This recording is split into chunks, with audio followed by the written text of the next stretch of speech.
Welcome to modern computer. তো দাদা আসছে আজকে খড়গপুর থেকে। দাদার নাম হচ্ছে রাজু সরেন। রাইজেন 5 দিয়ে একটা পিসি বিল্ড করেছে, রাইজেন 5600G।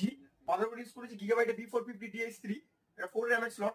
তারই সঙ্গে র্যাম আছে XPG 8GB। আর স্টোরেজ হিসাবে যেটা ইউজ করেছে কুশিয়ালের 500GB। SMPS ইউজ করেছে কুলার মাস্টার 450 80+ ব্রোঞ্জ। তার সঙ্গে ক্যামেরা যেটা ইউজ করেছি অ্যান্স পড়ছে এলাইট 1120। আর এখানে মনিটর যেটা ইউজ করেছি এসআরএ মনিটর, হোয়াইট মনিটর, আপনারা দেখতে পাচ্ছেন 120 হার্জ এর মনিটর, আইপিএস মনিটর, এটা খুব সুন্দর মনিটর। কিবোর্ড মাউস যেটা ইউজ করেছি অ্যান্ডফোর্স এর কিবোর্ড মাউস। দাদা এর সাথে গিফট রয়েছে একটি ল্যাপটপ ব্যাগ, একটি speaker, wifi receiver, mouse pad. আপনারা যদি এরকম একটা হাই কনফিগারেশন পিসি বিল্ড করতে চান তাহলে অতি অবশ্যই 12 সাথে মডার্ন কম্পিউটার কেয়ারে যোগাযোগ